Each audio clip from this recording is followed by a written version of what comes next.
Hello student, आज का class और इसके अगले क्लास से आपके सेमेस्टर एग्जाम में एक न्यूमेरिकल 6 नंबर में पूछे जाने की चांस बहुत ज़्यादा है। इसीलिए ये दोनों क्लास को बढ़िया से कवर कर लीजिएगा। हाँ, एक बात और समझ लीजिए कि जब कभी भी टैक्योमेट्रिक सर्वेइंग का क्वेश्चंस आए, जब कभी भी टैक्योमेट्रिक सर्वेइंग का न्यूमेरिकल्स आए तो सबसे पहले ध्यानपूर्वक क्वेश्चंस को पढ़ लीजिए और पढ़ने के बाद दूसरा काम आप लोग कर लीजिए, फिगर ड्रा करना। क्या करना?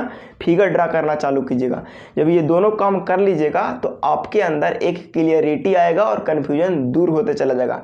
क्या फाइंड आउट करना है और कौन डाटा गिवन है, ये सारी चीज़ दिखेगा। ठीक है ना? हाँ, बस वही स्टेप को फॉलो करके हम आने वाले जितने भी न्यूमेरिकल होगा वो सबको क्या करेंगे, हम लोग बनाने की कोशिश करेंगे। ठीक है, फिलहाल आपके सामने एक बोर्ड पर एक न्यूमेरिकल्स आपको दिख रहा है ना? हाँ, कह रहा है कि ये tacheometer was set up at station C. एक टैक्योमीटर इंस्ट्रूमेंट है जिसको सी स्टेशन पर सेट किया गया है। ठीक है ना? हाँ, कह रहा है कि the following reading were obtained, और उससे जो नीचे ये दिया गया रीडिंग है ये आपको मिला है। ठीक है ना? हाँ, और आगे क्या कह रहा है, ऑन स्टाफ वर्टिकली हेल्ड, और जिस पर रीडिंग दिख रहा है यानी जिस पर रीडिंग आप देख रहे हैं जिस स्टाफ पर, वो स्टाफ पूरी तरह से वर्टिकल है, ऐसा क्वेश्चंस में यहाँ से कह रखा है। ठीक है ना? हाँ, यानी वर्टिकली हेल्ड आपके स्टाफ है। आपसे पूछ क्या रहा है, कैलकुलेट द हॉरिजेंटल डिस्टेंस। आपकी हॉरिजेंटल डिस्टेंस कैलकुलेट करना है किसका? CD का। दूसरा पूछ रहा है कि RLs ऑफ D, यानी D पॉइंट की RLs आपकी फाइंड आउट करनी है। चलिए, इतना बात आपको फाइंड आउट करनी है। When the constant of instrument are इतना एंड इतना, और आपको मल्टीप्लायर कांस्टेंट भी गिवन है और एडिटिव कांस्टेंट भी गिवन है। लेकिन आप जब क्वेश्चन पूरा पढ़ लिए तो इतना बात तो समझ आया कि गिवन डाटा दिख रहा है, लेकिन ये समझ नहीं आ रहा अभी तक कि हॉरिजॉन्टल डिस्टेंस CD कहाँ पे होगा और इसको कैसे कैलकुलेट करेंगे, RLs ऑफ D कहाँ पे होगा और इसको कैसे कैलकुलेट करेंगे। तो यही चीज़ को क्लियरिटी लाने के लिए आप फिगर की सहारा लेंगे, और फिगर बड़े ढंग से पढ़े थे कि नहीं पढ़े थे? इसके पहले जितने भी न्यूमेरिकल्स बना रहे थे उसमें एक ही रीडिंग ऑब्टेन हो रहा था, एक ही रीडिंग ऑब्जर्व हो रहा था, और यहाँ पे अब दो रीडिंग ऑब्जर्व कर रहे हैं। यहाँ पे एक इस स्टेशन पर रीडिंग यानी बेंचमार्क पर रीडिंग ऑब्जर्व कर रहे हैं और दूसरा D स्टेशन पर रीडिंग ऑब्जर्व कर रहे हैं। ठीक है ना? इस बात को ध्यान दीजिएगा और हमने फिगर को बड़े ढंग से बनाने की कोशिश करते हैं। सपोज करिए कि ये कोई क्या है, ग्राउंड है। ठीक है ना? हाँ, ये आपकी कोई ग्राउंड है और इस ग्राउंड पर कोई एक ऐसा स्टेशन सेलेक्ट करो जहाँ पे आप इंस्ट्रूमेंट को सेटिंग कर दो। ठीक है ना? हमने क्या किया, उस इंस्ट्रूमेंट की स्टेशन को एक सेलेक्ट किया और उस स्टेशन पर आपने क्या किया, इंस्ट्रूमेंट को रख दिया। ये आपकी इंस्ट्रूमेंट यहाँ पे रख दिए। ठीक है ना? हाँ, देखिए ये इंस्ट्रूमेंट का जो स्टेशन आपके क्वेश्चंस में गिवन है वो C है, यानी C पॉइंट की आपकी इंस्ट्रूमेंट रखना है। C पॉइंट पर आपको इंस्ट्रूमेंट रखना है। अपन इंस्ट्रूमेंट को इंस्टॉल कर दिया कहाँ पे, ग्राउंड पर। ठीक है ना? दूसरा काम ये करना है कि स्टाफ स्टेशन को देखना है। तो आपकी दो बार स्टाफ रखा गया, एक बेंचमार्क पर रखा गया और एक D पर रखा गया। तो सबसे पहले अपन बेंचमार्क वाली जगह पर हमने क्या करता है, स्टाफ को रखते हैं। ये बेंचमार्क वाली जगह है और यहाँ पे स्टाफ को एक बार रखते हैं। ठीक है ना? हाँ, दूसरा स्टाफ को कहाँ पर रखना है, D पॉइंट पर रखना है। सपोज करिए कि दूसरा जो पॉइंट है स्टाफ की वो यहाँ पे है और इस पॉइंट को अपन बोल रहा है D पॉइंट। कौन से पॉइंट बोल रहा है वो? D पॉइंट बोल रहा है। ठीक है ना? हाँ, एक ब्यूटी और है कि ये दोनों स्टाफ जो है ना वो पूरी तरह से वर्टिकल रखना। क्या करना है? वर्टिकल रखना। अभी तक अपन क्या किया, यहाँ तक कर लिया कहानी कंप्लीट। दूसरी बात यहाँ देख रहे हैं कि वर्टिकल एंगल आपको गिवन है। जब वर्टिकल एंगल गिवन है इसका मतलब आपकी लाइन ऑफ साइट इंक्लाइन है। जब लाइन ऑफ साइट इंक्लाइन है इसका मतलब दो बात, आप ऊपर भी देख सकते हो और नीचे भी देख सकते हो। इसका मतलब आपकी एंगल ऑफ एलिवेशन भी हो सकता है और एंगल ऑफ डिप्रेशन भी हो सकता है। तो ये कैसे पता करेंगे, तो वर्टिकल एंगल में अगर साइन निगेटिव है, अगर वर्टिकल एंगल का साइन निगेटिव है इसका मतलब आप नीचे देख रहे हो। अगर वर्टिकल एंगल का साइन पॉजिटिव है इसका मतलब आप ऊपर देख रहे हो। अब बताइए बेंचमार्क के साइन कैसा है, बेंचमार्क को जब देख रहे हैं तो वर्टिकल एंगल का साइन कैसा है, निगेटिव है, यानी बेंचमार्क पर देखेंगे तो आप डिप्रेशन में जाओगे। कहाँ पे जाओगे? डिप्रेशन में जाओगे, यानी नीचे देखोगे। ठीक है ना? हाँ, तो बेंच मार्क वाली लाइन ऑफ साइट को अपन देखना चालू करो, ठीक है ना। हाँ, नीचे देखना चालू करो, नीचे देखो, ये वाला एक रीडिंग होगा, दूसरा रीडिंग ये वाला होगा, ठीक है ना, और तीसरा रीडिंग इसके बीच से होगा, ये होगी आपकी तीसरा रीडिंग। यानी इस जगह पर आपकी 3 रीडिंग ऑब्जर्व हुई। कितना रीडिंग ऑब्जर्व हुई? 3 रीडिंग ऑब्जर्व हुई। अब क्या करना है कि डी स्टेशन पर देखना है, इंस्ट्रूमेंट से डी स्टेशन पर देख रहे हैं तो आप ऊपर देख रहे हो। कैसे पता चला? क्योंकि ये वाला से पता चला, पॉजिटिव है, इसका मतलब एलिवेशन, एलिवेशन करने का मतलब ऊपर देख रहे हो, ठीक है ना। हाँ, तो देखिए ऊपर, देखिए यहाँ से, चलो देखो ऊपर, यहाँ पे एक पॉइंट यहाँ पे मिला, 2 पॉइंट मिल गया ना, और तीसरा इसके बीच से जाएगा। चलिए यहाँ तक अपन कर लिया कहानी कंप्लीट। उसके बाद रीडिंग दिया हुआ है, यानी यहाँ पे भी रीडिंग होगा, उसके बाद यहाँ पे भी रीडिंग होगा, उसके बाद यहाँ पे भी रीडिंग होगा। ये टेबल से अपन लगभग कहानी कर लिया कंप्लीट। देखिए स्टेशन को रिप्रेजेंट कर दिया फिगर में, स्टॉप स्टेशन को भी रिप्रेजेंट कर दिया फिगर में, यानी ये वाला आपकी हो गई बेंच मार्क और ये वाला हो गई पॉइंट डी, ठीक है ना। उसके बाद वर्टिकल एंगल को रिप्रेजेंट अभी तक नहीं किया है, ठीक है ना, तो वर्टिकल एंगल को रिप्रेजेंट कर देते हैं, ठीक है ना। हाँ, ये वाला सपोज करिए कि आपकी ये जो है हॉरिजॉन्टल एंगल है,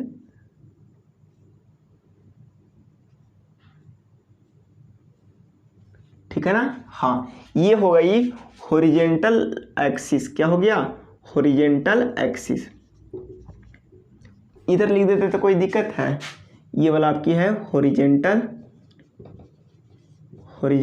एक्सिस, ठीक है ना। हाँ, अब बताइए कि ये वाला एंगल कितना डिग्री है? ये वाला एंगल, तो बताइए कि नीचे देख रहे हैं ना सर, तो ये 5 डिग्री 20 मिनट है। सर ये वाला एंगल कितना होगा? तो सर ऊपर देख रहे हैं ना, अरे सर ये वाला तो 8 डिग्री 12 मिनट होगा सर, 8 डिग्री 12 मिनट होगा, ठीक है ना। हाँ, चलिए इतना बात अपन क्रिस्टल क्लियर कर लिया। अब आगे की क्या करना है, कुछ मान लीजिए। देखिए तो यहाँ से यहाँ पे अपन ब्लैक कलर से सारे रीडिंग को लेते हैं। यहाँ से यहाँ तक का हॉरिजॉन्टल डिस्टेंस को अपन मान लेते हैं D1, और यहाँ से यहाँ तक हॉरिजॉन्टल डिस्टेंस को मान लेते हैं D2, ठीक है ना। हाँ, यहाँ से यहाँ तक का आप क्या करो, हेयर रीडिंग को मान लीजिए H1, ठीक है ना, और यहाँ से यहाँ तक को मान लीजिए V1, ठीक है ना, H1 और V1, और यहाँ से यहाँ तक को मान लीजिए आप H2, और यहाँ से यहाँ तक को मान लीजिए आप V2, ठीक है ना। हाँ, इतना बात आपको क्रिस्टल क्लियर होना चाहिए, ठीक है ना। और यहाँ पे आप लोग क्या लिखिए, सॉल्यूशन लिख दीजिए। क्या लिखिए? सॉल्यूशन। और जो डाटा गिवन है उस गिवन डाटा को लिख दीजिए, ठीक है ना। गिवन में आपको जो डाटा गिवन है वो लिख दीजिए। क्या लिखिएगा? K बराबर 100 दिया हुआ है और C बराबर 0.15 दिया हुआ। ये दोनों डाटा से हमको इतना कन्फर्म हुआ कि एनालिटिक लेंस नहीं है, काहे कि ये एडिटिव कांस्टेंट की वैल्यू 0 नहीं है, ठीक है ना। हाँ, चलिए आगे और कुछ भी दिया हुआ है ना। हाँ, रिमार्क में आपको दिया हुआ RLs ऑफ बेंचमार्क का RLs कितना दिया हुआ वो 750.50 मीटर, ठीक है ना। इतना आपको गिवन है। हम लोग क्या जानते हैं? We know that horizontal distance बराबर क्या फार्मूला जानते हैं? हॉरिजॉन्टल डिस्टेंस निकालने के लिए हम लोग क्या फार्मूला जानते हैं? रेडीमेड फार्मूला क्या जानते हैं? अरे हॉरिजॉन्टल डिस्टेंस अगर डी से रिप्रेजेंट करें तो हम लोग जानते थे sir K into S into cos square theta plus C into cos theta जानते थे सर। वर्टिकल डिस्टेंस के लिए क्या फार्मूला जानते थे सर? सर जब केस ई वाला केस आ जाए, ई वाला केस कहने का मतलब जब आपकी लाइन ऑफ साइट इंक्लाइन हो और स्टॉप पूरी तरह से वर्टिकल हो, तो वो वाला केस में हम लोग हॉरिजॉन्टल डिस्टेंस निकालने के लिए फार्मूला जानते हैं। और दूसरा फार्मूला क्या डेरिवेट किया था? K into S into sine 2 theta बटा 2 plus C into sine theta, इतना हम लोग जाने थे, ठीक है ना। जब इतना बात हम लोग जानते हैं तो हम लोग कितना ऑब्जर्वेशन लिया, 2 ऑब्जर्वेशन लिया, एक ये वाला पहला ऑब्जर्वेशन और एक दूसरा ऑब्जर्वेशन ये, ठीक है ना। हाँ, कैलकुलेशन कर लेते हैं इन फर्स्ट ऑब्जर्वेशन का, ठीक है ना। उसके बाद हम लोग कैलकुलेशन कर लेंगे इन सेकेंड ऑब्जर्वेशन का,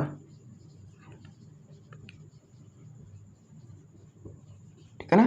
फर्स्ट ऑब्जर्वेशन में हम लोग सबसे पहला कैलकुलेट क्या कर सकते हैं बाबू, तो सबसे पहला कैलकुलेट S1 कर सकते हैं सर। S1 कैसे कैलकुलेट कर सकते हैं सर, तो देखिए सर यहाँ पे ये वाला बड़ा वाला रीडिंग में से सबसे छोटा वाला रीडिंग को घटाएंगे ना तो हमारा S1 निकल जाएगा, यानी 2.450 माइनस पहला रीडिंग माइनस 1.150। जैसे ही इसको घटाएंगे तो आ जाएगा 1.300 आ जाएगा, ठीक है ना। हाँ, इसको घटा के देख लीजिए, ऐसे तो हमें याद भी है इसका, 2.450 माइनस 1.150 बराबर 1.300 आ गया, ठीक है ना। हाँ, उसके बाद अपन क्या करते हैं, थीटा आपको गिवन है, थीटा कितना है भाव 5 डिग्री 20 मिनट, ठीक है ना। हाँ, जब थीटा गिवन है तो हम यहाँ से ऐसा भी निकाल सकते हैं, 2 थीटा बराबर क्या हो जाएगा, अरे 10 डिग्री 40 मिनट हो जाएगा कि नहीं हो जाएगा, अरे इसका जस्ट डबल कर दिए, ठीक है ना,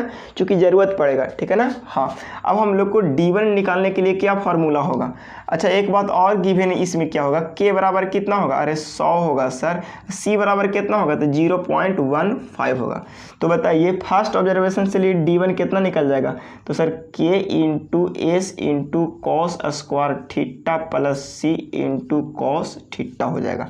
बस कुछ नहीं कीजिए, वैल्यू को पुट कर दीजिए, तो वैल्यू को पुट कीजिए तो कितना आएगा, K की वैल्यू कितना है 100 इंटू एस की वैल्यू कितना है 1.300 तो कोई दिक्कत होगा नहीं, कॉस स्क्वायर थीटा की वैल्यू कितना है, अरे थीटा की वैल्यू 5 डिग्री सर 20 मिनट है, प्लस C इंटू C की वैल्यू भी लिख दीजिए ना सर 0.15 इंटू कॉस, अच्छा थीटा की वैल्यू यहाँ पे कितना है 5 डिग्री 20 मिनट, ठीक है ना। हाँ, चलिए इसको जैसे ही सोल्व कीजिएगा तो आपको यहाँ से D1 निकल जाएगा, ठीक है ना।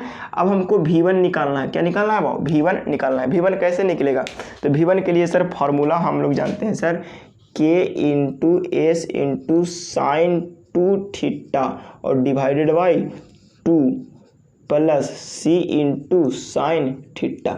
यहाँ पे सारे वैल्यू को पुट कर देते हैं, यानी V1 बराबर पुट करते हैं कितना, K के जगह पर 100 इंटू एस के जगह पर 1.3 इंटू साइन 2 थीटा के जगह पर कितना पुट करेंगे 10 डिग्री 40 मिनट डिवाइडेड बाई पूरा में 2 प्लस C के जगह पर कितना है 0.15 इंटू साइन थीटा के जगह पर कितना होगा 5 डिग्री 20 मिनट, ठीक है ना। हाँ, इस चीज़ को आप सॉल्यूशन करोगे यहाँ पे तो आपको V1 की वैल्यू निकल जाएगा, यानी V1 की वैल्यू यहाँ से आप निकाल सकोगे, दिखाई पड़ रहा है ना, यानी यहाँ से V1 की वैल्यू ब्लू कलर से निकाल देते हैं, V1 की वैल्यू आपको निकल जाएगा, ठीक है ना। हाँ, आप यहाँ से V1 की वैल्यू कैलकुलेट कर लोगे, ठीक है ना। अभी दोनों को पॉज करके कैलकुलेटर से कैलकुलेट करके लिख देखिए, फर्स्ट ऑब्जर्वेशन से हमारा D1 निकल के आया हमारा कितना 129.026 और यहाँ से V1 कितना निकल के आया, V1 आया 12.045, ठीक है ना। अब सेकेंड ऑब्जर्वेशन की ओर मूव करते हैं, तो बताइए कि सेकेंड ऑब्जर्वेशन में S1 की वैल्यू कैसे निकलेगा, तो सेकेंड ऑब्जर्वेशन हमारा ये है ना, तो लिखेंगे 2 यानी S2 ना निकलेगा सेकेंड ऑब्जर्वेशन के लिए, तो 2.250 माइनस ये वाला वैल्यू को घटा देंगे, यानी 0.750, ठीक है ना। हाँ, यहाँ पे से आप यहाँ से इसको कैलकुलेट करके लिख सकते हो, ठीक है ना। ये छोटा सा कैलकुलेशन है, इसको 2.250 माइनस 0.750 बराबर कितना गया 3/2 यानी 1.5 आ गया, कितना गया 1.5 आ गया, ठीक है ना। हाँ, यहाँ से H1 भी निकाल H2 भी निकाल लीजिए, देखिए तो सेंट्रल हेयर रीडिंग कितना है 1.500, ठीक है ना। हाँ, अच्छा यहाँ से थीटा भी निकाल लीजिए, थीटा 1 थीटा 2 कितना हो जाएगा, थीटा 2, अरे थीटा 2 यहाँ पे कितना है 8 डिग्री 12 मिनट, ठीक है ना। हाँ, इतना आपको पता हो गया। और क्या, अच्छा के की वैल्यू कितना है, के बराबर 100, अच्छा वही तो है, सी बराबर ही उतना ही तो है, देख लीजिए 0.15। अब यहाँ से D2 की वैल्यू निकाल लीजिए, D2 की वैल्यू निकाल लीजिए। अब बताइए D2 की वैल्यू यहाँ से यहाँ तक ना, अच्छा D2 बराबर फार्मूला क्या जानते हैं सर, तो D2 बराबर यही तो जानते हैं sir, K into S into cos square theta plus C into cos theta, यही तो होता है सर, आप भी देख लो, ठीक है ना। हाँ चलिए यहाँ पे वैल्यू पुट कीजिए, तो के 100 into 1.5 into cos square theta के जगह पर कितना है 8 डिग्री 12 मिनट प्लस सी के जगह पर कितना है 0.15 इंटू कॉस की जगह पर कितना हो जाएगा, थीटा जगह पर 8 डिग्री 12 मिनट, ठीक है ना। हाँ, इतना बात अपन लिख लिया। इसको जब सोल्व करेगा ना तो आपको D2 की वैल्यू यहाँ से निकल जाएगा, ठीक है ना। यहाँ से जैसे ही सोल्व करेंगे तो किसकी वैल्यू निकल जाएगा D2 की वैल्यू यहाँ से क्लियर निकल जाएगा, ठीक है ना। हाँ, जब जैसे ही D2 की वैल्यू निकल जाएगा, हमको V2 की वैल्यू निकालना है। किसकी वैल्यू निकालना है, V2 की वैल्यू निकालना है। तो V2 बराबर क्या जानते हैं formula, K into S into sine 2 theta बट्टा 2 plus C into sine theta. चलिए यहाँ पे 2 थीटा के जगह पर वैल्यू पुट कर दीजिए। अब K की जगह पर कितना होगा 100 गुने, अच्छा S2 की वैल्यू कितना जाएगा, S2 लिख दीजिए, यहाँ पे S1 लिख दीजिए, अच्छा रहेगा, ठीक है ना, इज्जत से लिखे सबको। अच्छा चलिए S2 की वैल्यू यहाँ पे कितना निकल कर लाए 1.5 इंटू साइन, अच्छा 2 थीटा 2 बराबर इतना है, तो 2 थीटा बराबर कितना हो जाएगा 8 दूनी 16 डिग्री 24 मिनट हो जाएगा, ठीक है ना, और डिवाइडेड बाई 2 प्लस सी की वैल्यू कितना है 0.15 इंटू साइन थीटा की वैल्यू कितना है 8 डिग्री 12 मिनट, ठीक है ना। इसको यहाँ पे ऐसे लिख दिए, ठीक है ना। यहाँ से V2 की वैल्यू निकल जाएगा। जैसे ही V2 की सोल्व करेंगे आपकी कुछ वैल्यू V2 की आ जाएगी। देखिए पॉज करके दोनों को फिर से सोल्व आउट कर देते हैं। देखिए यहाँ से D2 की वैल्यू पता चल गया, यहाँ से V2 की वैल्यू पता चल गया, ठीक है ना। इतना बात आपको क्रिस्टल क्लियर हो गया। चलिए हमको पूछ रहा था कि आप बताओ CD का डिस्टेंस, यानी C से D का डिस्टेंस तो D2 था ना, तो हमारा CD का डिस्टेंस पता चल गया, ठीक है ना। तो यहाँ पे इधर अभी थोड़ा सा इरेज कर देते हैं, ज़्यादा बेहतर होगा, ठीक है ना। देखिए कैसे छापना है, सबसे पहले ये गिवन डाटा लिख करके ये डाटा लिख दीजिएगा, या गिवन लिख करके ये भी लिख सकते हैं, ठीक है ना, और बाद बाकी ऐसे आप सॉल्यूशन कर सकते हैं। अब हमको क्या करना है, यहाँ पे इस तरीके से RLs पता करना है, ठीक है ना। तो सबसे पहले RLs आप C पॉइंट की पता कर लो, किस पॉइंट की पता कर लो, C पॉइंट की RLs पता कर लो, चाहे ये वाला का आप RLs पता कर लो, ठीक है ना। आपको किस D पॉइंट की RLs पता करना है ना, तो सबसे पहले ये वाला लाइन की RLs पता कर लो, ठीक है ना। तो लिखेंगे क्या, RLs ऑफ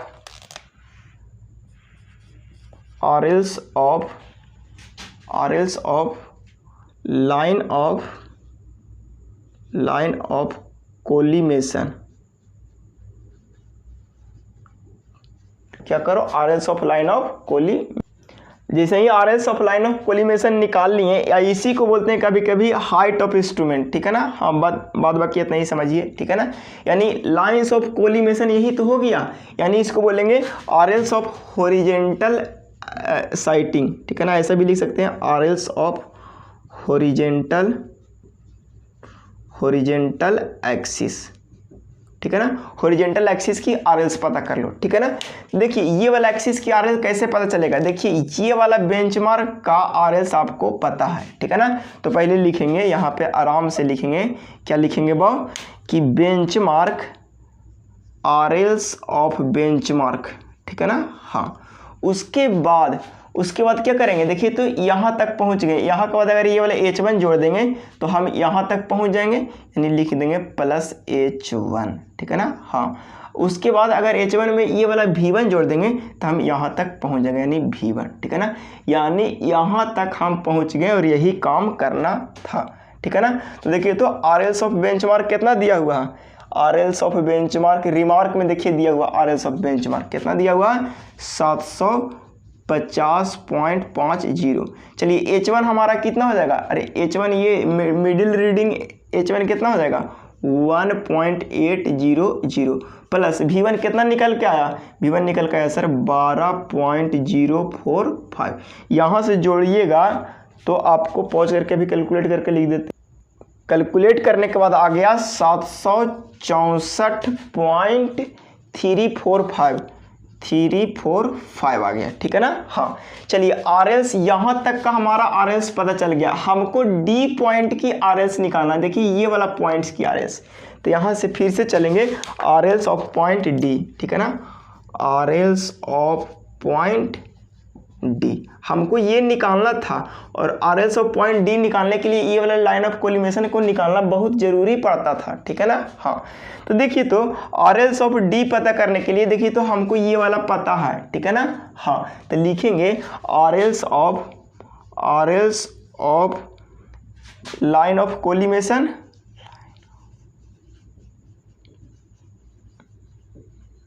ठीक है ना, यानी RLs of line of collimation ले लिए। इसका मतलब आप यहाँ तक पहुँच गए। अब बताइए यहाँ तक पहुँच गए तो आपको यहाँ पे पहुँचना है, तो कैसे पहुँचेंगे, तो पहले बड़ा आराम से यहाँ तक पहुँच जाइए, यानी V2 के पास पहुँचिए तो प्लस क्या करो V2, ठीक है ना। हाँ आप यहाँ पे पहुँच गए, लेकिन आपको यहाँ पे नहीं पहुँचना है, तो आपने इतना ज़्यादा पहुँच गए, तो यहाँ पे पहुँचने के बाद फिर से नीचे आइए यहाँ तक, यानी माइनस कर देंगे H2, यानी आपकी RLs निकल जाएगा, ठीक है ना।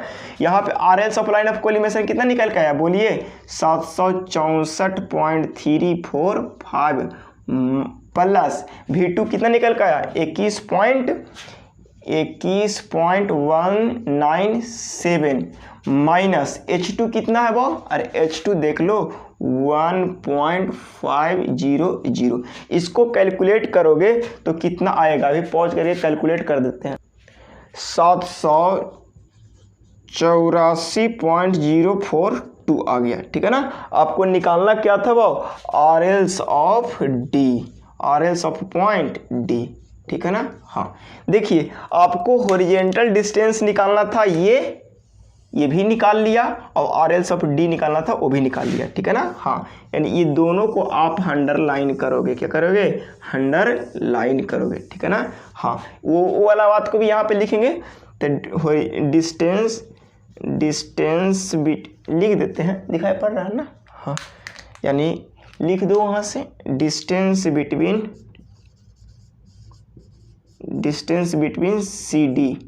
C से D के बीच का डिस्टेंस कितना आया भाव, यही तो D टू CD के बीच का डिस्टेंस है। देखिए तो अरे भाई D2 यही ना है। हाँ यानी आ जाएगा 147.097, ठीक है ना।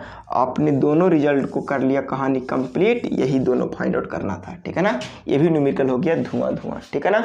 अब नेक्स्ट न्यूमेरिकल की ओर मूव करते हैं, तब तक कर लीजिए कॉपी। हम लोग नेक्स्ट न्यूमेरिकल की ओर मूव करते हैं। कह रहा है कि the following observation where taken with a tacheometer fitted with analytic lens. एक टैक्योमीटर इंस्ट्रूमेंट से ये सारे ऑब्जर्वेशन को लिया गया है, यानी रिकॉर्ड किया गया है। और उस टैक्योमीटर की एक एडवांटेज ये है कि उसमें एनालिटिक लेंस फिटेड है। एनालिटिक लेंस फिटेड है, इसका मतलब आपको दिमाग में तुरंत स्ट्राइक कर जाना चाहिए। एनालिटिक लेंस है मतलब मल्टीप्लायर कांस्टेंट 100 होगा और रेडिएटिव कांस्टेंट 0 होगा, ये बात स्ट्राइक कर जाना चाहिए एनालिटिक नाम सुनते ही। दूसरी बात कर रहा है कि the staff being held vertically, staff आपको किस पोजीशन में है, वो वर्टिकल पोजीशन में है। इस बात को भी समझ होनी चाहिए, ठीक है। चलिए इतना बात तो क्रिस्टल क्लियर हो गया, ठीक है ना। आपसे पूछ रहा है calculate the RLs of B, यानी B पॉइंट की RLs कैलकुलेट करना है और distance between A and B, और A और B के बीच डिस्टेंस पता करना है। तो ये तभी दिखेगा जब आप फिगर बढ़िया से ड्रा कर लोगे। तो ये सारे डाटा को हेल्प करके हम फिगर ड्रा करने की कोशिश करेंगे, ठीक है ना। अभी तक नोट कर रहे हो क्या कि इसके पहले जितने भी न्यूमेरिकल्स किए थे उसमें एक रीडिंग को ऑब्जर्व किए थे स्टाफ पर, यानी एक स्टाफ पर रीडिंग ऑब्जर्व किए थे। इसके जस्ट पहले एक न्यूमेरिकल किए थे, उसमें 2 स्टाफ पर रीडिंग ऑब्जर्व किए थे, लेकिन अब क्या देख रहे हैं कि 3 रीडिंग ऑब्जर्व कर रहे हैं। ठीक है ना। हाँ, आपके एग्जाम में 3 रीडिंग से कभी भी ज़्यादा नहीं पूछ सकता। ठीक है ना। इवन कोई भी एग्जाम में 3 रीडिंग से ज़्यादा अभी तक नहीं पूछा है और ना पूछेगा, क्योंकि बहुत ज़्यादा लेंदी हो जाएगा ना। हाँ, तो देखिए सबसे पहले आपके इंस्ट्रूमेंट को पी पोजीशन पर रखना है, यानी पी स्टेशन एगो सेलेक्ट कीजिए और वहाँ पे इंस्ट्रूमेंट को रख दीजिए। ये स्टेशन पी सेलेक्ट किया और यहाँ पे हमने इंस्ट्रूमेंट को रख दिया। ठीक है ना। हाँ, और आपको क्या करना है, जो पहला रीडिंग लेना है ना, यहाँ पे जो इंस्ट्रूमेंट सेलेक्ट किया ना 1.255 है। यहाँ पे जो अपन इंस्ट्रूमेंट सेलेक्ट किया है ना बाबू, वो उसकी हाइट दे रखा है 1.255।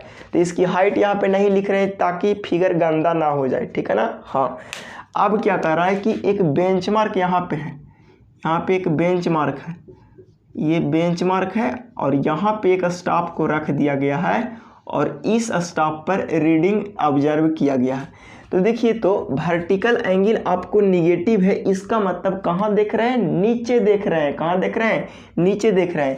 तो आप यहाँ पे से देखना चालू करो नीचे, 1 2 और एक ये वाला हो जाएगा 3, यानी ये 3 रीडिंग आपने ऑब्जर्व किया। थोड़ा सा इसको और नीचे बना दीजिए तो ज़्यादा बढ़िया होगा। ठीक है ना। हाँ, ये आपकी बेंचमार्क की पॉइंट हो गई। ठीक है ना। हाँ, क्लियर है, बेंचमार्क की पॉइंट हो गई। ठीक है ना। अब कह रहा है कि अगला बार यहाँ से यहाँ तक पहुँच गए और 3 रीडिंग तक पहुँच गए। अगला स्टेशन पी है, फिर वही स्टेशन है और इंस्ट्रूमेंट की हाइट भी वही है, लेकिन अगर ए वाला ए स्टेशन पर स्टाफ को रखा गया। तो मान लीजिए कि आपकी एक स्टेशन यहाँ पे ए है, यह एक स्टाफ आपकी ए है। ठीक है ना।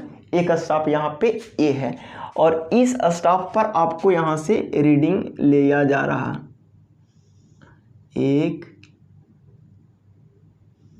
2, थोड़ा नीचे आओ, 2 और एक बीचे से जाएगा, इसको बोलते हैं ये वाला, यानी यहाँ पे 3 रीडिंग यहाँ पे भी ऑब्जर्व हुआ होगा। ठीक है ना। इतना बात आपको क्रिस्टल क्लियर हो गया होगा। ठीक है ना। यानी ये 3 रीडिंग भी वहाँ पे ऑब्जर्व किया गया। अगला बार क्या कर रहा है ना कि अबरी इंस्ट्रूमेंट की भी स्टेशन चेंज करना है।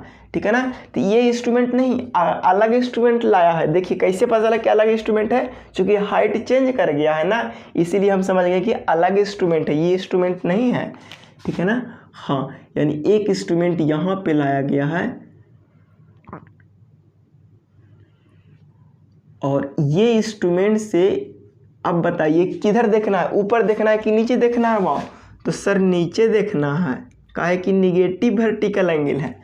मतलब सर यहाँ पे इधर ऐसे देखेगा, इसकी हाइट थोड़ा और बढ़ा दीजिए, यहाँ पे दिखाई पड़ रहा है ना। हाँ, इस इंस्ट्रूमेंट की हाइट को बढ़ा दीजिए और इस स्टेशन को नाम रख दीजिए बी।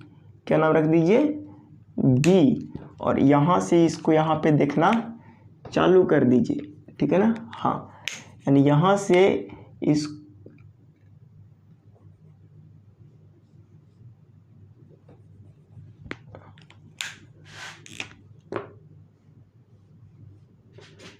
देखना चालू कीजिए तो आप लोग भी यहाँ, ठीक है, यहाँ और ये वाला। ठीक है ना। हाँ, यहाँ चलिए इतना बात अपन जो रीडिंग ऑब्जर्व हुआ इस पॉइंट पर, इस पॉइंट पर और इस पॉइंट पर। ठीक है ना। हाँ, चलिए यहाँ से यहाँ तक का S1 मान लीजिए। अरे S1 उसमें भी नहीं मानिए। ठीक है ना। हाँ, वो बाद में मान लेंगे। ये स्टेशन को नाम रख दिए ए। चलिए इतना फिगर क्रिस्टल क्लियर है कि नहीं। चलिए यहाँ से यहाँ तक का डिस्टेंस को अपन मान लीजिए D1 और यहाँ से यहाँ तक डिस्टेंस को मान लीजिए D2 और यहाँ से यहाँ तक डिस्टेंस को मान लीजिए D3। चलिए इतना बात क्रिस्टल क्लियर है कि नहीं। चलिए क्रिस्टल क्लियर है सर। चलिए अब बात क्या करना है थोड़ा सा कि सर यहाँ से ये वाला जो रीडिंग आपने मान रहे हैं, ब्लैक पेन से मान लेते हैं इसको, यहाँ से यहाँ तक इसको मान लीजिए सर, आप H1 मानते थे। पहले तो आप क्या करो, सेंट्रल एंगल मतलब हॉरिजेंटल एक्सिस ड्रा कर दो। तो यहाँ से एक हॉरिजेंटल एक्सिस ड्रा कर दो।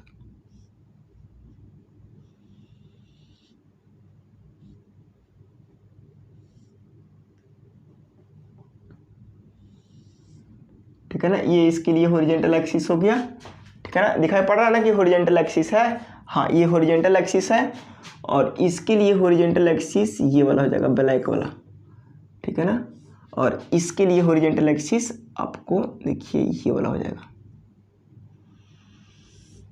ठीक है ना, लग रहा है ना कि ये हॉरिजेंटल एक्सिस है। हाँ, ये आपकी हॉरिजेंटल एक्सिस हो गया। ठीक है ना, हाँ, हॉरिजेंटल एक्सिस से आपको ये चीज़ पता चलेगा कि सर यहाँ से यहाँ तक का रीडिंग जो है, आपको यहाँ से यहाँ तक का जो ये वाला रीडिंग है, यहाँ से यहाँ तक आप मान लीजिए H1। क्या मान लीजिए, H1। ठीक है ना, हाँ, ये वाला रीडिंग H1। तो सर यहाँ से यहाँ तक क्या मानते थे, तो सर यहाँ से यहाँ तक मानते थे V1। ठीक है ना, हाँ, चलिए इतना कंसेप्ट क्लियर है सर। अब बताइए कि ये वाला एंगल कितना है। देखिए तो पहला ऑब्जर्वेशन की एंगल 4 डिग्री 20 मिनट है। कितना है वो, इसको लिख दीजिए 4 डिग्री 20 मिनट। ठीक है ना, दूसरी ऑब्जर्वेशन कितना है, +6, यानी ऊपर देख रहा है ना, तो ये वाला एंगल का ऑब्जर्वेशन हो गया 6 डिग्री 30 मिनट। ठीक है ना, आगे वाले की ऑब्जर्वेशन कितना, -7 डिग्री 24 मिनट, यानी ये वाला ऑब्जर्वेशन कितना है, -7 डिग्री 24 मिनट। दिखाई पड़ रहा है ना, -7 डिग्री 24 मिनट। चलिए ठीक है, इतना बात अपन रिप्रेजेंट कर लिया। ठीक है ना, यहाँ पे भी V1 V2 ये सब रिप्रेजेंट कर लीजिए। अब बताइए यहाँ से यहाँ तक ये हो जाएगा H2, चलिए, और यहाँ से यहाँ तक ये वाला हो जाएगा V2। चलिए इतना बात तो क्रिस्टल क्लियर है सर। अच्छा, यहाँ से यहाँ तक ये वाला कितना हो जाएगा, देखिए यहाँ पे अपन ग्रीन कलर से उसको दिखाते हैं। तो देखिए तो यहाँ से यहाँ तक अगर हो जाएगा ये वाला H3, यहाँ से यहाँ तक हो जाएगा ये H3 बॉ। ठीक है ना, और यहाँ से यहाँ तक ये हो जाएगा V3। चलिए इतना क्रिस्टल क्लियर है कि नहीं, एकदम क्रिस्टल क्लियर होना चाहिए। बड़ा आराम से सब चीज़ को मूव कर रहे हैं। ठीक है ना, हाँ, इतना करने के बाद सारे ऑब्जर्वेशन की कैलकुलेशन कर दो। सबसे पहले हॉरिजॉन्टल डिस्टेंस निकालने के लिए आप फार्मूला क्या जानते हो, K × S cos² थीटा। अब बताओ एनालिटिकल लेंस के लिए C की वैल्यू 0 होगा, तो C 0 होगा तो सब ले ले 0। यहाँ पे भी ये वाला स्टैंडर्ड फार्मूला बन गया। वर्टिकल डिस्टेंस के लिए ये फार्मूला होता, अगर C की वैल्यू 0 होगा तो ले ले सब 0, यानी ये पूरा टर्म 0, यानी ये पूरा टर्म 0 हो जाएगा।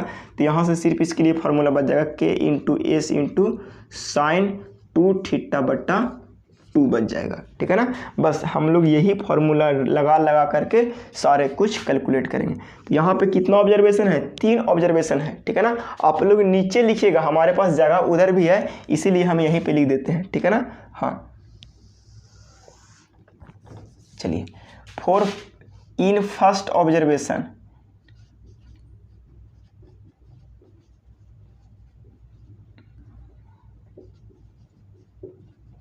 फर्स्ट ऑब्जर्वेशन के लिए, उसके बाद यहाँ पे कैलकुलेशन करेंगे इन सेकेंड ऑब्जर्वेशन,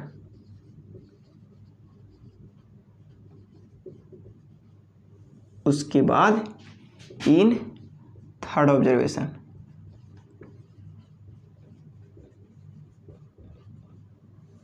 चलिए इतना बात आपको क्रिस्टल क्लियर है। चलिए बताइए, फर्स्ट ऑब्जर्वेशन के लिए आपको S1 निकालना होगा, सेकेंड ऑब्जर्वेशन के लिए आपको S2 निकालना होगा, और थर्ड ऑब्जर्वेशन के लिए आपको क्या निकालना होगा, S3 निकालना होगा सर। चलिए इतना क्लियर है। उसके बाद S1 कैसे निकलेगा सर, तो बताइए कि ये वाला माइनस ये वाला कर दो, यानी बड़ा माइनस छोटा, 2.325 माइनस 1.325 हो गया सर। चलिए यहाँ से आपको निकल जाएगा S1 की वैल्यू। ठीक है ना, चलिए बताइए S2 कैसे निकलेगा, ये वाला माइनस ये वाला कर दीजिए, कितना हो जाएगा 2.350 माइनस 0.850, चलिए यहाँ पे S3 में कैसे होगा, तो ये वाला माइनस ये वाला निकल जाएगा सर, यानी S3 के निकाल लीजिए, यानी हो गया कितना 2.915 माइनस 1.715, यहाँ से S3 निकल जाएगा। चलिए H1 H2 H3 निकल गया, तो क्या H1 H2 H3 नहीं निकलेगा, H1 H2 और H3। चलिए सर H1 कितना है, H1 देख लीजिए सर, यही तो है H1 0.825, बीच वाला हमेशा H1 रहता है, इस बात को ध्यान दे लीजिए। 1.600, हर एक न्यूमेरिकल्स में यही है 2.315। चलिए H1 H2 H3 निकल गया।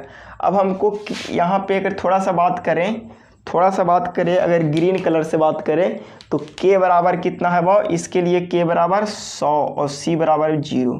यहाँ पे भी K बराबर कितना है 100 और C बराबर 0, ठीक है ना। यहाँ पे भी K बराबर कितना है 100 और C बराबर कितना है 0, ठीक है ना। ये अपन कहानी कर लिया कंप्लीट, ठीक है ना। चलिए बताइए यहाँ पे थीटा की वैल्यू कितना है, यहाँ पे θ1 यानी एंगल ऑफ डिप्रेशन होगा, यहाँ पे angle of θ2 angle of elevation होगा, और यहाँ पे θ3 कितना एंगल ऑफ डिप्रेशन होगा, ठीक है ना। तो यहाँ पे ओनली मैग्नीट्यूड लिखना है, तो कितना है 4 डिग्री 20 मिनट, ठीक है। यहाँ पे θ2 कितना है 6 डिग्री 30 मिनट। चलिए बताइए यहाँ पे θ3 यानी कितना है, θ3 हो जाएगा 7 डिग्री 24 मिनट। चलिए इतना कहानी कंप्लीट है, ठीक है ना। जब कहानी कंप्लीट है बस लगा दीजिए हॉरिजॉन्टल डिस्टेंस का फॉर्मूला, यानी हॉरिजॉन्टल डिस्टेंस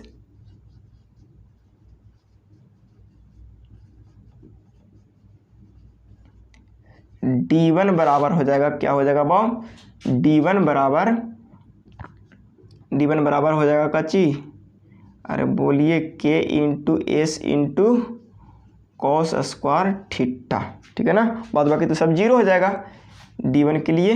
यहाँ पे भी हॉरिजॉन्टल डिस्टेंस निकाल देंगे,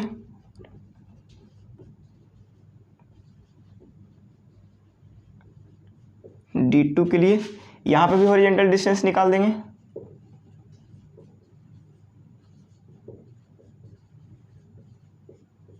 D3 के, ठीक है ना। हाँ, क्वेश्चन पढ़ने से आपको ये बात समझ आ रहा होगा कि हमको सिर्फ और सिर्फ A से B का बीच का डिस्टेंस निकालना है, ये दोनों नहीं निकालना है, सिर्फ और सिर्फ ये निकालना है। D3 A से B का बीच का डिस्टेंस क्या है, D3 ही है ना, सिर्फ यही निकालना है, सिर्फ यही वाला निकालना है, ये दोनों नहीं निकालना है, ये दोनों क्या करना है, नहीं निकालना है, ये दोनों नहीं निकालना है। तो अगर आप प्रैक्टिस कर रहे हो तो निकाल भी सकते हो, लेकिन एग्जाम में इस तरह खरखाई नहीं दिखाना है, ठीक है ना। हाँ, तो यहाँ से D2 बराबर यहाँ से लिख सकते हैं K into S into cos square theta. तो यहाँ से आप D3 बराबर लिख सकते हो क्या, D3 बराबर K into S into cos square theta, ठीक है ना। हाँ, बस इतना ही आपको निकालना है। तो देखिए ये दोनों आप लोग खुद से निकाल लीजिएगा, क्योंकि सब डाटा D के वैल्यू पता है। यहाँ पे S1 होगा, यहाँ पे S2 होगा, यहाँ पे S3 हो जाएगा, यहाँ पे θ1 हो जाएगा, यहाँ पे θ2 हो जाएगा, और यहाँ पे θ3 हो जाएगा। चलिए सबकी वैल्यू पुट करके यहाँ से D1 निकाल लीजिएगा, आपकी ये होमवर्क रहा। यहाँ से D2 निकाल लीजिएगा, आपकी ये होमवर्क रहा। यहाँ से D3 हम खुद निकाल देते हैं, ठीक है ना, ये आपकी होमवर्क नहीं रहा। चलिए D3 K की वैल्यू कितना है 100 इंटू, चलिए S3 की वैल्यू यहाँ से कैलकुलेट करके निकाल लेते हैं, तो कितना हो जाएगा 2.915 माइनस 1.715 बराबर आ जाएगा आपको 1.2 आ गया। वो कितना आया 1.2 इंटू कॉस स्क्वायर थीटा की वैल्यू कितना है 7 डिग्री 24 मिनट, ठीक है ना। हाँ, चलिए यहाँ से आप कैलकुलेट करके कितना लाओगे 100 गुने 1.2 गुने cos 7 degree 24 minute bracket square बराबर 118.009, 118.009 मीटर आ गया, ठीक है ना। हाँ, यानी ये निकालना था हॉरिजॉन्टल डिस्टेंस यानी D3 क्या है वो AB, यानी AB का हॉरिजॉन्टल डिस्टेंस आपको पता चल गया, ये निकालना था, ये आपके क्वेश्चंस में कह रहा था, ठीक है ना। हाँ, ये आपको निकालना था, बट ये दोनों निकालने की कोई ज़रूरत आपकी नहीं है, फिर भी आप प्रैक्टिस कर रहे हो इसीलिए इसको निकाल लोगे, फिर भी आप प्रैक्टिस कर रहे हो तो इसको क्या करोगे, निकाल सकते हो, ठीक है ना। लेकिन एग्जाम में ज़्यादा खरखा नहीं बनना है, हम बार बार इस चीज़ को बोल रहे हैं। चलिए, हॉरिजॉन्टल डिस्टेंस की तो आपने लफड़ा ख़त्म कर लिया, अब हमको निकालना है वर्टिकल डिस्टेंस। तो वर्टिकल डिस्टेंस की फार्मूला क्या हो जाएगी वो, K × S1 × sin 2θ 1/2। यहाँ पे क्या हो जाएगा, V1 यहाँ से निकलेगा, यहाँ से V2 निकलेगा, क्या निकलेगा, K × S2 × sin 2θ 2 / 2, ऐसा, ठीक है ना। यहाँ पे से V3 निकल जाएगा कैसे, K × S3 × sin 2θ 3 / 2, ठीक है ना। हाँ, चलिए वैल्यू फटाफट पुट कीजिए। चलिए, K की वैल्यू कितना है बा, अरे K की वैल्यू कितना है, अरे बोलो, K की वैल्यू सर 100 लिखिए ना फटाफट। चलिए, S1 की वैल्यू यहाँ से कितना निकल के आया, चलिए S1 की वैल्यू यहाँ से निकाल के देखिए तो 1 पॉइंट, देखिए सबकी वैल्यू हम पुट करके लिख दे, देखिए सारे S1 S2 S3 के वैल्यू को कैलकुलेट करके लिख लिया, ठीक है ना। हाँ, जब इसे इसमें घटाया तो 1.00 आया, यहाँ से घटाया तो 1.500 आया, इससे इसमें घटाया तो इतना आया, ठीक है ना। हाँ, अब यहाँ पे V1 की वैल्यू कैसे निकालेंगे, तो देखिए तो K की वैल्यू हम लोग 100 जानते हैं, S1 की वैल्यू 1 कैलकुलेट करके अभी लाएं, और साइन देखिए थीटा के जगह पर कितना है 4 डिग्री 20 मिनट, तक 2 थीटा के जगह पर कितना हो जाएगा, अरे बोलो 4 दूनी 8 और 20 दूनी 40, 8 डिग्री 40 मिनट, ठीक है ना। यहाँ पे भी वही काम किए, बस K के जगह पर 100 लिख दिए, एनालिटिकल लेंस था, S2 के जगह पर कितना कैलकुलेट करके लाए 1.5, और साइन देखिए तो यहाँ पे थीटा के जगह पर कितना था 6 डिग्री 30 मिनट, तो 6.5 दूनी 13 डिग्री हो जाएगा, यानी 13 डिग्री यहाँ पे लिख दिए, ठीक है ना। हाँ, बस सेम प्रोसेस यहाँ पे भी किए, K बराबर 100 लिख दिए और S3 की वैल्यू 1.2 लिख दिए, और साइन थीटा के जगह 2 थीटा के जगह पर कितना लिख दिए 7 दूनी 14 और 24 दूनी 48, 14 डिग्री 48 मिनट, ठीक है ना। ये सारे वैल्यू को कैलकुलेट करके कैलकुलेटर से लिखा, V2 बराबर इतना और V3 बराबर इतना और V1 बराबर इतना आ गया, सारा आएगा आपकी किस में, 1 मीटर यूनिट में। हाँ, आप लोग यूनिट को एकदम ध्यान में रखिएगा, एग्जाम में जब क्वेश्चन लिख रहे हो, एग्जाम का आंसर कर रहे होते तो यूनिट को बड़े ध्यान देना होता है, ठीक है ना। हाँ, तो सारे स्टूडेंट इस बात को ध्यान देंगे। देखिए इधर इरेज करते हैं और सब पॉइंट की अब RLs निकालने की कोशिश करते हैं, ठीक है ना। हाँ, एकदम अच्छा से देखिए, पहले यहाँ से ऐसे लिखिएगा, फिर फिगर छाप लीजिएगा, फिर ऑब्जर्वेशन लिखिएगा और फिर सारे डाटा को RLs पता कर लीजिएगा, बस इतना ही। लेकिन एग्जाम में मैक्सिमम प्रोबेबिलिटी 2 ही डाटा के लिए हो सकता है, ठीक है ना। इतना लेंदी क्वेश्चन तो पूछ नहीं सकता, पूछेगा तो क्या करिएगा, बर्दाश्त करके बनाइएगा, ठीक है ना। तो सबसे पहले P पॉइंट की RLs निकालने की कोशिश करते हैं, ठीक है ना। RLs ऑफ पॉइंट P, हालांकि P पॉइंट के पूछ नहीं रहा, लेकिन फिर भी इसको निकालना जरूरी पड़ेगा, ठीक है ना। RLs of point P point की RLs कैसे निकालेंगे, ई वाला पॉइंट की RLs निकालना है, यानी ई वाला पॉइंट की यहाँ की RLs, ठीक है। कैसे निकालोगे आप, ठीक है ना। हाँ, तो सबसे पहले क्या करो कि ये वाला पॉइंट की बेंचमार्क ढूंढो, तो बेंचमार्क दिया हुआ है, RLs ऑफ बेंचमार्क दिया हुआ है, ठीक है ना। हाँ, यानी ये वाला पॉइंट की बेंचमार्क ढूंढो, यानी RLs ऑफ बेंचमार्क ढूंढो, ठीक है ना। हाँ, यानी आप यहाँ पे पहुँच गए, उसके बाद यहाँ से यहाँ पे पहुँचो, यहाँ से यहाँ तक पहुँचने के लिए आपके पास H1 होगा, यानी प्लस H1 कर दो, ठीक है ना। यहाँ से यहाँ तक पहुँच गए, उसके बाद यहाँ तक पहुँचने के लिए क्या हो जाएगा, V1 हो जाएगा, तो सर V1 हो जाएगा। देखिए कोई बहुत बड़ा कॉन्सेप्ट नहीं है, एक ही कॉन्सेप्ट है, बस सोचो और दिमाग लगा दो।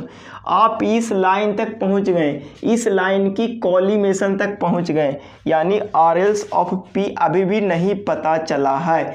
अगर गलती से अगर ये वाला हाइट को घटा देंगे तो आप ये वाला पॉइंट की RLs तक पहुंच जाएंगे, ठीक है ना। हाँ, यानी RLs ऑफ P पॉइंट के लिए अब यहाँ पे हाइट ऑफ इंस्ट्रूमेंट ये घटा दीजिएगा। देखिए तो ये वाला हाइट ऑफ इंस्ट्रूमेंट यहाँ से यहाँ तक कितना है बाबू, ये हाइट ऑफ इंस्ट्रूमेंट है, बड़े ध्यान से समझोगे तो 1.2 1.25 है। अब बताइए 1.255 ऑफ हाइट ऑफ इंस्ट्रूमेंट है, ठीक है ना, इंस्ट्रूमेंट की हाइट है। तो RLS ऑफ बेंचमार्क कितना गिवन है, 255.750। H1 कितना है वो 1.825 है। V1 कितना है तो 7.534 है, माइनस 1.255 है, ठीक है ना। हाँ, ये सारे को कैलकुलेट करोगे तो आपकी RLS निकल जाएगा, ठीक है ना। अभी कैलकुलेट कर ही देते हैं। 255.750 प्लस 1.825 प्लस 7.534 माइनस 1.255, ठीक है ना, बराबर किए तो 263.854 263.854 आ गया, ठीक है ना। इतना हमारा RLS ऑफ पॉइंट P मिल गया, यानी इस पॉइंट की RLS मिल गया, ठीक है ना। अब हमको इस पॉइंट की RLS पता करना है, तो बताओ इस पॉइंट की RLS कैसे पता होगा। सबसे पहले यहाँ से ये वाला कि लाइन ऑफ कोलिमेशन वाली लाइन को पता करना होगा, ठीक है ना। तो यहाँ पे हमको निकालना है ये वाला लाइन की हाइट, ठीक है ना, ये वाला लाइन की RLS, ये वाला, यानी ये हॉरिजेंटल एक्सिस है ना, हॉरिजेंटल एक्सिस, ठीक है ना।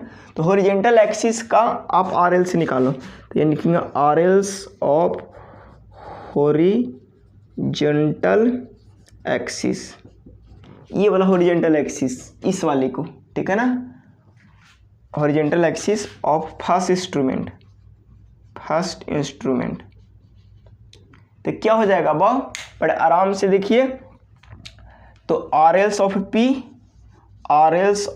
P plus height of instrument कर दो, तो RLS ऑफ P कितना हो गया, अरे RLS of P plus height of instrument कर दो, RLS ऑफ P कितना हो गया बाबा, अरे बोलो ना कितना होगा बाबा, 263.854 प्लस 1.255, ठीक है ना। इतना में प्लस करना है 1.255 बराबर आ गया 265.109, यानी 265.109, यानी RLS ऑफ पॉइंट, RLS अभी नहीं निकला है। अब हमको ए पॉइंट की RLS निकाल दो, ठीक है ना। हालांकि ये पॉइंट की RLS नहीं निकालना है, चलिए कोई बात नहीं, लिखो RLS ऑफ पॉइंट ए का RLS कैसे निकालोगे, आराम से लिखेंगे, ये वाला लाइन की हाइट लिखो, यानी लिखेंगे RLS ऑफ हॉरिजेंटल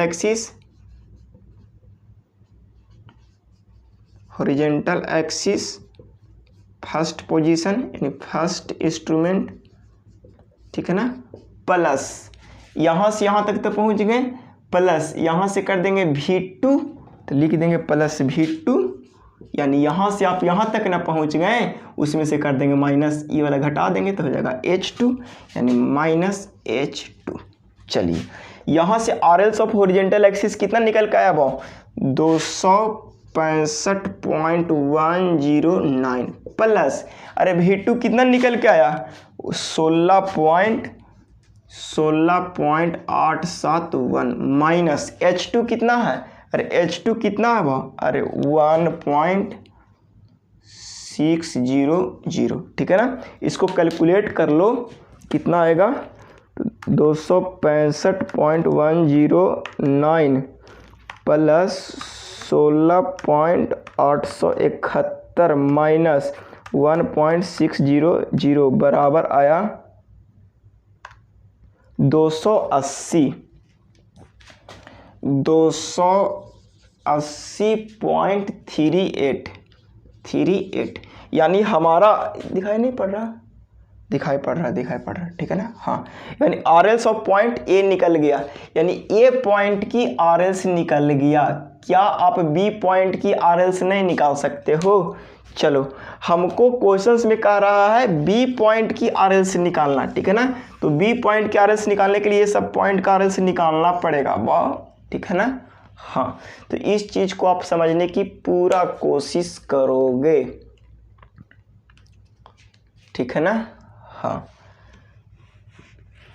अब यहाँ पे इसको करते हैं इरेज। अब हम लोग को निकालना आरएल्स ऑफ पॉइंट बी, यानी बी पॉइंट की आरएल्स निकालना है, इस पॉइंट की आरएल्स निकालना है, यानी यहाँ तक पहुँचना है। तो सबसे पहले आपको यहाँ तक पहुँच जाइएगा। जैसे ही यहाँ तक पहुँचिएगा ना, तो आप हाइट ऑफ इंस्ट्रूमेंट को घटा दीजिएगा, आपकी बी पॉइंट की आरएल्स मिल जाएगा।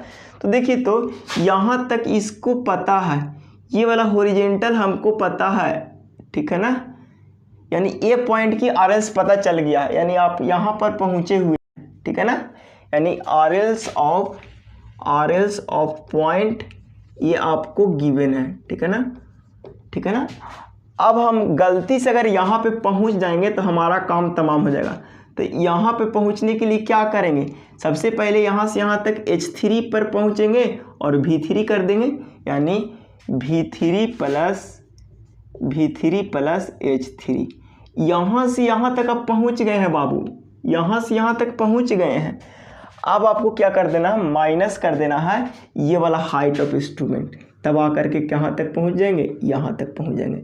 यानी ये हाइट ऑफ इंस्ट्रूमेंट है, और हाइट ऑफ इंस्ट्रूमेंट इसका कितना है, सेकेंड वाला इंस्ट्रूमेंट की हाइट, तो आपको हाइट ऑफ इंस्ट्रूमेंट है 1.450, नहीं दिखाई पड़ रहा का, 1.450, ठीक है ना। हाँ, देखिए ई वाला को फिर से हम बताते हैं आरएल्स ऑफ बी के लिए, ठीक है ना। इस पॉइंट तक हमको पहुंचना है और आप ए पॉइंट तक पहुंचे हुए हैं, यानी ए पॉइंट तक पहले लिख दिए हैं कि हम पहुंचे हुए हैं। आरएल्स ऑफ पॉइंट ए मतलब ए पॉइंट तक हम पहुंचे हुए, और गलती से अगर यहाँ तक पहुँच जाते हैं तो, और यहाँ तक पहुँचने के बाद ये वाला हाइट घटा देंगे तो यहाँ तक पहुँच जाएंगे कि नहीं। तो बड़े आराम से जहाँ तक पहुँचे हुए उसको लिख दीजिए, और उसके बाद यहाँ से यहाँ तक बढ़िए, यहाँ से यहाँ तक H3 जोड़ दीजिए, और उसके बाद यहाँ से यहाँ तक V3 को लिख दीजिए। तो V3 भी लिख दिए और माइनस ये कर दिए। अगर ऐसा समझ नहीं आ रहा है तो पहले H3 लिखिए, बड़े आराम से यहाँ तक पहुँचिए, ठीक है ना। तो आरएल्स के बाद यहाँ से पहुँचिए H3, और उसके बाद लिख दीजिए V3 प्लस V3, और उसके बाद V3 यहाँ से यहाँ तक न पहुँच गए, उसके बाद हाइट ऑफ इंस्ट्रूमेंट सेकेंड वाला घटा देंगे, क्योंकि बी पॉइंट वाला इंस्ट्रूमेंट की हाइट कितना है, तो 1.450, ठीक है ना। हाँ, और आरएल्स ऑफ बी अभी कितना निकाल के लाएं, sorry, RLs of A 280.38 meter plus V3 कितना है, अरे बोलो बाबू V3 कितना है, अरे V3 वहाँ ना निकला हुआ, H3 पहले लिख लो, H3 कितना है 2.315 प्लस V3 कितना है, अरे 15 है कि 5 है जी, 15 होगा, 15.326, ठीक है ना, माइनस 1.450, इतना को कैलकुलेट कीजिएगा, आपको आ जाएगा आरएल्स ऑफ पॉइंट बी, यानी 280.38 प्लस 2.315 प्लस 15.326 माइनस 1.450। जैसे ही इसको कैलकुलेट कीजिएगा 296.571 आया, यानी यहाँ से आ गया 296.571 मीटर आ गया। सारा आरएल्स किस में आएगा, मीटर में आएगा, सारा कैलकुलेशन इसमें क्या आएगा, मीटर में ही आएगा, यानी आरएल्स ऑफ पॉइंट बी ही निकालना था, ठीक है ना। हाँ, तो ये सारे आप बड़े आराम से सीख सकते हो, कोई इसमें बड़ी बहादुरी नहीं है, ये सिर्फ निकालना था, ठीक है ना। हाँ, तो ये सारे को आप एक बार रिकॉल करेंगे। आज का क्लास इतना ही।